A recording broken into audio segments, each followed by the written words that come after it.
Hello friends, இன்னைக்கு நம்ம chicken gravy பண்ண போறோம். எப்படி செய்யலாம்னு பார்க்கலாம் வாங்க.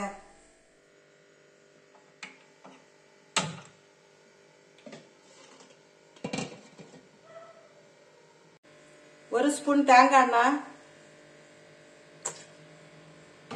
நறுக்கி வச்சிருக்க வெங்காயத்தை இதுல போட்டு வசக்கலாம்.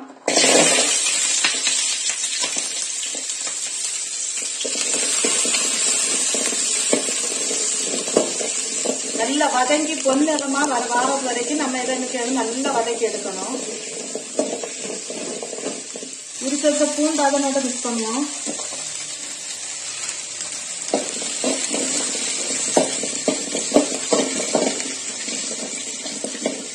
வெங்காயம் பொன்னிறமா வதங்கி வந்தாச்சு.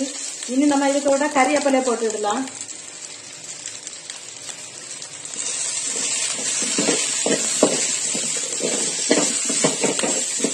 கறிவேப்பிலை நம்ம முடிக்கு ரொம்ப நல்லது. அதனால நீங்க இப்படியே சேர்த்து நீங்க பண்ணிட்டீங்கன்னா சின்ன பிள்ளைங்க எல்லாம் நல்லா விரும்பி சாப்பிடுவாங்க. நல்ல வாசனையாகவும் இருக்கும். பாத்துங்க, ஒரு தக்காளி பழம் கட் பண்ணி வச்சிருக்கேன். அந்த தக்காளி பழத்தையும் கூட இதோட மிக்ஸ் பண்ணிடலாம். நல்லா வதங்கி வரட்டும். வதங்கி வந்த உடனே நம்ம நல்லா ஆற வச்சு இதை மிக்ஸி ஜார்ல போட்டு நம்ம அடிச்செடுக்கணும். இந்த அளவுக்கு நல்லா வதங்கினா போதும். இனி நம்ம இதை ஒரு தட்டுல எடுத்து வச்சு ஆற வைப்போம்.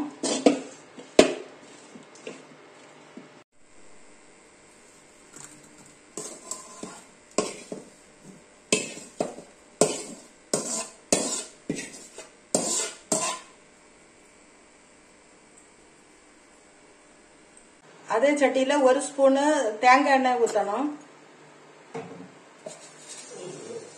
எண்ணெய் நல்லா காஞ்ச உடனே ஒரு ஸ்பூன் கடுகு,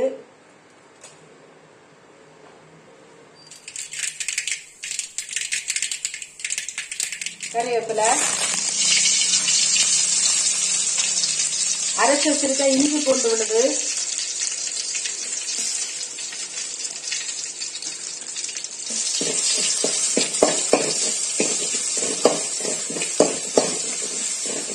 இஞ்சி பூண்டு விழுது பச்சை வாசனை போறது வரை நம்ம வதக்கணும். பச்சை வாசனை போன உடனே நம்ம கிளீன் பண்ணி வச்சிருக்க சிக்கன் அதோட போடணும்.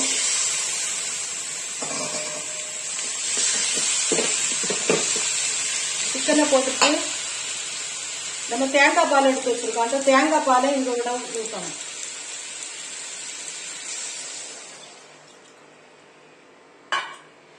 ஊத்தி இதை நம்ம நல்லா கொதிக்க விடணும்.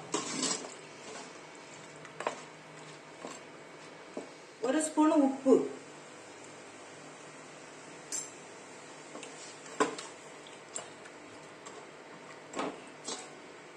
ஒரு அரை ஸ்பூன் மஞ்சள் பொடி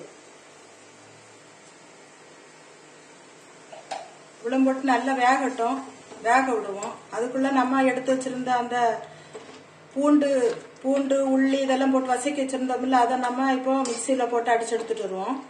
இது வேகட்டும். சிக்கன் தேங்காய் பால்ல நல்லா வெந்தாச்சு. இனி நம்ம இதுக்கு கூட மசாலா ஆட் பண்ண வேண்டியதுதான். 1.5 ஸ்பூனு வத்தல் பொடி, 1.5 ஸ்பூன் மல்லி பொடி, 1 ஸ்பூன் கரம் மசாலா, அரைச்சு வச்சிருக்க விழுதையும் இதுக்கு கூட நம்ம சேர்த்து மிக்ஸ் பண்ண வேண்டியதுதான். எதுக்கு நம்ம அரைச்சோம்னா சின்ன பிள்ளைங்க உள்ளி, கறிவேப்பிலை, தக்காளி பழம் இதெல்லாம் சாப்பிடாது. அதனால நம்ம அரைச்சு போட்டோம்னு சொன்னா சின்ன பிள்ளைங்க என்ன செய்ய சாப்பிடுவாங்க. அவங்களுக்கு உடம்புக்கு இது ரொம்ப நல்லது. பார்த்துடுங்க.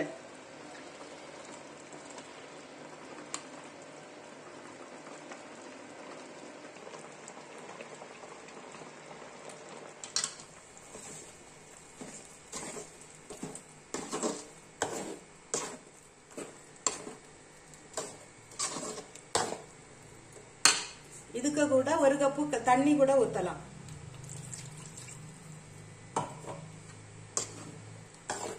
இது நல்லா கொதிச்சதுக்கு அப்புறமா நம்ம உப்பு நம்ம பாத்துக்கிட வேண்டியது. நம்ம தேவைக்கேற்ற உப்பை போட்டு நம்ம என்ன செய்ய வேண்டியது, கொஞ்சம் கூட கொதிச்சதுக்கு அப்புறமா அந்த பச்சை வாசனை போனதுக்கு அப்புறம் நம்ம இறக்க வேண்டியதான். ஃப்ரெண்ட்ஸ், பாத்தீங்களா, இந்த எண்ணெய் அப்படியே மேல படிஞ்சு வந்திருக்கு. பாத்தீங்களா, இப்படி வந்த உடனே கிரேவி ரெடி ஆகும். பாத்துடுங்க, சிக்கன் கிரேவி ரெடி.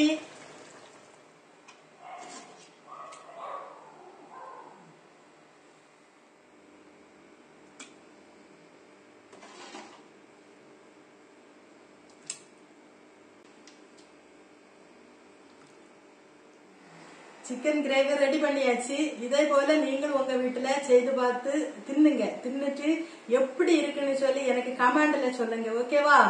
அடுத்த வீடியோல நான் மீட் பண்ணேன். பாய்.